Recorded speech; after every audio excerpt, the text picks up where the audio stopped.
आप जो भी हमेशा कहते हो वो ठीक नहीं हो सकता। मेरी भी तो बातें ठीक हो सकती हैं। आप हमेशा अपनी चीज़ें मेरे ऊपर थोप देते हैं कि बस यही करो। लगता है कि मैं दीवारों से बात करती हूँ। यार मुझे मेरा घर ही टॉक्सिक लगने लगा है। ऐसा लगता है कि जैसे मैं एक जेल में बंद हूँ। आपको मैं दिखाई भी देती हूँ या नहीं? आपको मेरी बातों का कोई असर ही नहीं होता। आप सिर्फ अपनी मर्ज़ी चलाते हैं। आपको मेरी बातों की कोई वैल्यू नहीं है। आप भी इन सब प्रॉब्लम्स में अगर स्टक फील करते हो मेरे प्यारे फूलों, तो ये वीडियो आप लोगों के लिए है। Welcome to my channel garden of the solution lavender डिडी, जहाँ पे हम बात करते हैं ऐसे सॉल्यूशंस के ऊपर मेरे प्यारे फूलों जो कि इमोशनली बहुत ही ज़्यादा अवेलेबल नहीं हो पाते हैं हमारी डे टू डे लाइफ वाली प्रॉब्लम में। तो क्या आप सबके पेरेंट्स भी आपको कभी कभी ऐसा इग्नोर फील कराते हैं, या आप उनके सामने ऐसा इग्नोर फील करते हो कि वो आपकी बात नहीं सुन रहे हैं, वो आपको समझ नहीं रहे हैं, जो आप पॉइंट्स उन्हें समझाना चाहते हो वो समझ ही नहीं पा रहे हैं? और इसमें आप जानेंगे ऐसे सॉल्यूशंस और ऐसे इफ़ेक्ट्स जो हमारी लाइफ को इम्पैक्ट कर देते हैं जब हमारे पेरेंट्स हमारी बात नहीं सुनते या हमें समझते नहीं हैं। तो चलिए शुरू करते हैं विदाउट एनी फर्दर डिले। को पता है मेरे प्यारे फूलों, जब हमारे पेरेंट्स हमें इग्नोर करते हैं या हमारी बात को नहीं समझ रहे होते हैं, तो उस टाइम हमारे ऊपर क्या इफ़ेक्ट आता है? आपको पता है, हम बहुत ज़्यादा लैक ऑफ कॉन्फिडेंस में चले जाते हैं, ज़्यादा एक तरीके से बहुत ज़्यादा खाली फील करने लगते हैं, क्योंकि हमारी बात हमारे पेरेंट्स ही नहीं समझ रहे होते हैं। दूसरा पॉइंट कि हम अपनी किसी भी चीज़ में कंसंट्रेट नहीं कर पा रहे होते हैं। क्यों? क्योंकि हमें लगता है कि हमारे इमोशंस को, हमारी सिचुएशंस को समझने के लिए जब हमारे पेरेंट्स ही रेडी नहीं है, तो हम किसी और से क्या एक्सपेक्ट करें? हमें लगने लगता है कि बस हम एक ही रूम में रहना चाहते हैं, पूरे दिन आइसोलेट होकर रहना चाहते हैं, ना पढ़ने का जी करता है, ना अपनी बात किसी को समझाने का जी करता है। ये सब चलते चलते कहीं ना कहीं हम अपने लिए एंजाइटी और स्ट्रेस क्रिएट कर लेते हैं, और जब हमें वो नहीं समझते हैं तो हमारी बहुत सारी चीज़ें अफेक्ट होती हैं। हमारी स्टडी, हमारा सोशल ग्रुप, हमारी हमारी करियर, हमारी थिंकिंग, हमारा डे टू डे लाइफ वाला थिंकिंग प्रोसेस, सब कुछ अफेक्ट हो। आपको पता है, ये ज़्यादा टाइम तक चलेगा तो आपको बहुत ज़्यादा सीवियर एंजाइटी, स्ट्रेस या आप डिप्रेशन तक में जा सकते हैं। और इस सब के चलते भी हम किसी से भी कम्युनिकेट नहीं कर पाते, अपने दोस्तों से बात करने का मन नहीं करता, और जब भी आप बात करने को चलोगे आपका रोने का मन कर जाएगा, क्योंकि आप अंदर से इतने ज़्यादा इमोशनली फुल रहोगे ना, तो आप बात ही नहीं कर पाओगे, आप सीधा रो जाओगे। आपको कोई कुछ बोलेगा, आप रो जाओगे। आपको कोई कुछ समझाएगा, आप रो जाओगे, राइट?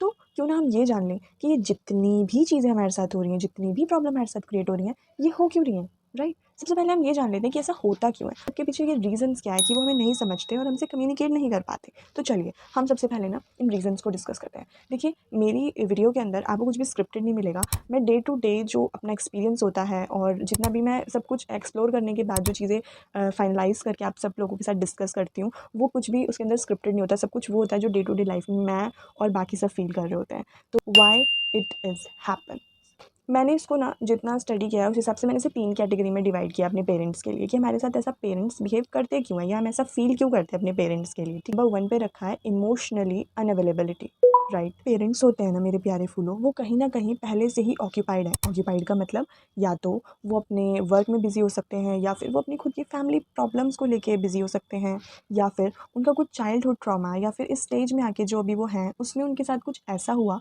जिस वजह से वो बहुत ही ज़्यादा डिस्टर्ब्ड होते हैं। ठीक है? जिस वजह से वो ये नहीं समझ पाते कि हमें अपने बच्चों को भी समझना चाहिए, उनके इमोशंस की भी कदर करनी चाहिए। उनकी साइड से हमें रिप्लाई आता है, राइट, कि अरे ठीक है, ऐसे तो होता रहता है, अब तुम थोड़े छोटे बच्चे थोड़ी हो। पेरेंट्स कहीं न कहीं अपनी ही प्रॉब्लम्स में ऑक्यूपाइड रहते हैं, जिस वजह से वो हमें टाइम नहीं दे पाते और हमें समझ नहीं पाते, और ना हम उन्हें चीज़ें समझा पाते। हमें लगता है कि अगर हम बात करने जाएँगे तो बहस हो जाएगी, अगर हम उनसे कुछ डिस्कस करने जाएँगे तो हमें समझ नहीं पाएँगे, और इस वजह से ना हम उनसे बात कर पाते हैं, ना अपनी प्रॉब्लम को डिस्कस कर पाते हैं। वर्क प्रेशर भी हो सकता है। ऐसा हो सकता है कि अगर आपके पेरेंट्स वर्किंग हैं, तो ऐसा बहुत बार हो सकता है कि उनके ऊपर वर्कलोड बहुत ज़्यादा हो, और उस वर्कलोड की वजह से वो आपसे कम्युनिकेट ना कर पा रहे हों, आप उनसे बात ना कर पा रहे हों, आप भी अपनी लाइफ में बिज़ी हैं। तो ये एक डिस्टेंस क्रिएट हो जाता है, जिस वजह से इमोशंस को समझने में प्रॉब्लम क्रिएट होने लग जाती है, और हमें लगता है कि हमारे पेरेंट्स हमारी बात ही नहीं सुन रहे हैं। Number 2, high expectations. मैं ये नहीं कहूँगी कि सारे पेरेंट्स ऐसे होते हैं, लेकिन बहुत सारे पेरेंट्स के लिए सिर्फ ग्रेड्स और स्कोर ही मैटर करते हैं।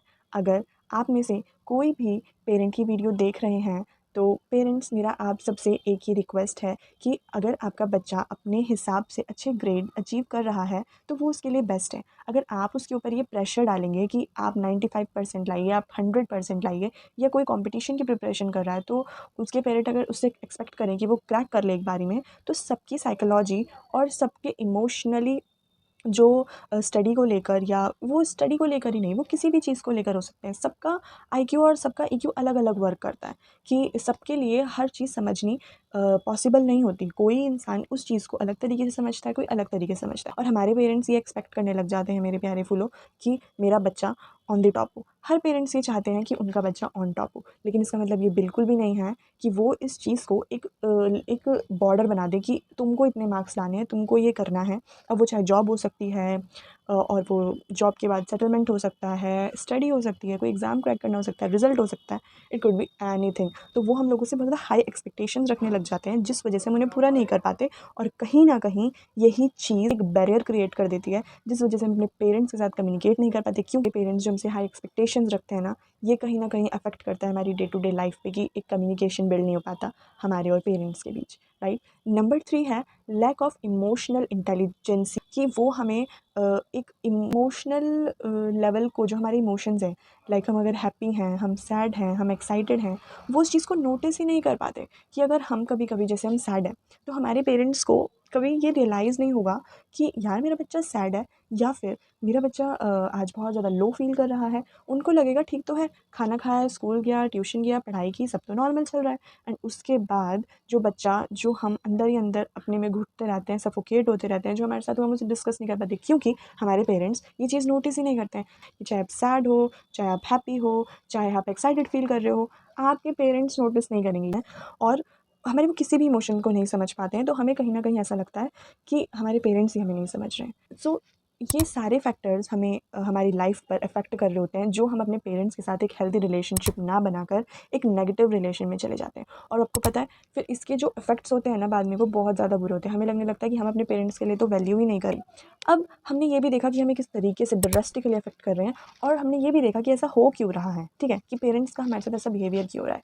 क्यों ना अब हम ये देखें, हम इसका सॉल्यूशन कहाँ से लाएँ? हम इस पे क्या वर्क करें कि हमारे और हमारे पेरेंट्स के बीच जो एक बैरियर क्रिएट हो गया है, वो ना हो।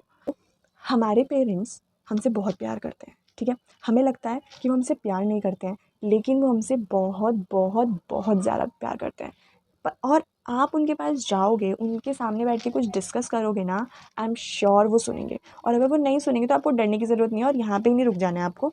आपको उनको बोलना है कि अगर वो बिज़ी हैं, अगर वो वर्किंग हैं, तो आप उनसे बोल सकते हो कि आज मुझे आपसे बात करनी है। पर ऐसा बहुत केसेज़ में हो सकता है कि वो उस चीज़ को भी भूल जाएँ कि आज मेरे बच्चे को मुझसे बात करनी थी। तो आपको क्या करना है, आपको नेक्स्ट डे भी करना है, और उनसे आपको उन्हें बोलना होगा, ठीक है? और अगर वो नहीं सुन रहे हैं, तो ठीक है, ये कम्युनिकेट वाली चीज़ आप फिर छोड़ दो। अगर वो सुन रहे हैं तो वेल एंड गुड, और अगर वो नहीं सुन रहे हैं, तो आपको डरने की ज़रूरत नहीं है, आप उनको ज़िद करके अपनी बात सुनाओ। लेकिन अगर वो फिर भी नहीं समझ रहे हैं, तो आप ये कम्युनिकेशन वाला सॉल्यूशन अप्लाई मत करना, ठीक है? सेकंड पॉइंट, कि अब देखो, ऐसी चीज़ों के सॉल्यूशंस जो होते हैं ना, जब हमारे पेरेंट्स हमें नहीं समझ रहे होते, तो हमें बहुत ज़्यादा गुस्सा आता है। हमें इतना गुस्सा उनके सामने ज़ाहिर कर सकते हैं, उनके सामने एक्सप्रेस कर सकते हैं। इतना गुस्सा एक्सप्रेस कर दो उनके सामने। अब ऐसा नहीं है कि आप उनके साथ में बदतमीज़ी कर रहे हो, बस आप उनके सामने अपना गुस्सा रख सकते हो, उन्हें बोल सकते हो कि यार आप मेरी बात तो सुनें, आप मुझे समझे तो सही, मैं भी तो आप ही का पार्ट हूँ ना, ठीक है? आप उनके सामने अपना गुस्सा एक्सप्रेस कर सकते हैं। वो आपका गुस्सा देखने के बाद भी, जो आपने अपने मन में इतने सारे ग्रजेस होल्ड करके रखे होंगे, उन सबको निकालने के बाद भी नहीं समझ रहे हैं, तो फिर, और जिनके पेरेंट्स समझ रहे हैं गुस्सा करने के बाद कि मेरा बच्चा इफेक्ट हुआ है, मेरे को अपने बच्चे की सुननी चाहिए, तो ठीक है, वेल एंड गुड, वो आपको समझेंगे, ठीक है? वो अपनी बातों को समझेंगे, सुनेंगे, इतना ही बहुत है। और अगर वो आपको कम्युनिकेट करने के बाद भी नहीं समझ रहे हैं, आपका एंगर देखने के बाद भी नहीं समझ रहे हैं, तो आपको लेना है एक ब्रेक, ठीक है? ब्रेक मिलेगा जिसमें आप अपने आप को समझा सकते हो, आप अपनी मेंटालिटी को थोड़ा-सा और अंडरस्टैंडिंग वाला बना सकते हो कि यार मेरे पेरेंट्स ऐसे ही हैं, मुझे उन्हें समझना चाहिए। जहाँ पे आप ब्रेक लेने के बाद मेडिटेट कर सकते हो, आर्ट कर सकते हो। आई नो ये सब चीज़ें हो नहीं पाती हैं मेरे प्यारे फूलों, लेकिन अगर आप छोटा-सा स्टार्ट करोगे ना, तो आप कहीं न कहीं ऐसा फ़ील करोगे कि हाँ, मैं ये चीज़ ठीक कर दूँगा, या मैं ये चीज़ ठीक कर दूँगी।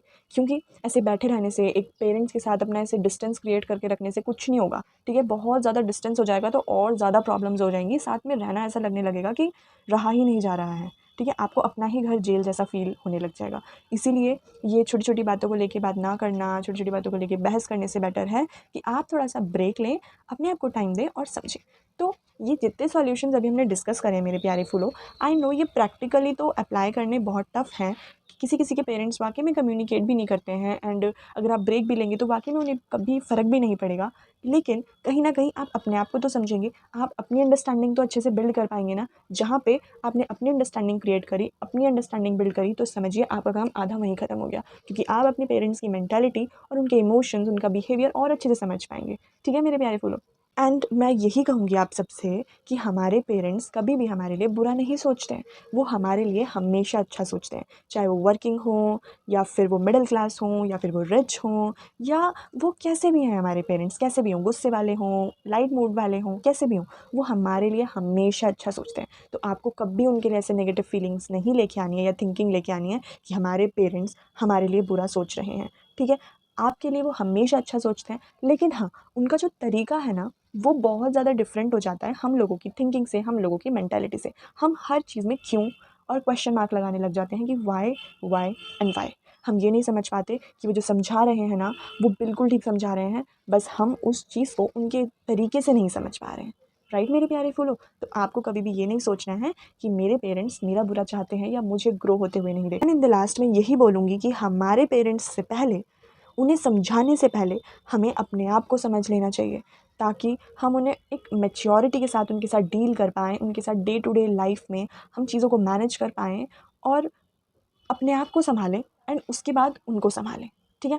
तो मेरे प्यारे फूलों, आज की वीडियो के लिए यही था। आई होप आप लोगों को थोड़ी-सी एक आइडिया मिला होगा और थोड़े से ऐसे सॉल्यूशंस भी मिले होंगे जो आपको कहीं न कहीं हेल्प करेंगे आपकी लाइफ़ में, और आप उनके साथ, आई होप आप अगर कोई भी इस सिचुएशन को फेस कर रहा है, आई होप आप ये छोटी-छोटी चीज़ें करके उनके साथ एक कम्युनिकेशन बिल्ड कर पाएँ, और आपके पेरेंट्स कभी आपके लिए गलत नहीं सोचते हैं। इसीलिए उनके साथ कभी भी आपको नेगेटिव थिंकिंग या नेगेटिव बिहेवियर नहीं करना है। आपको समझे। मिलते हैं मेरे प्यारे फूलों नेक्स्ट वीडियो में। तब तक के लिए bye bye and take care.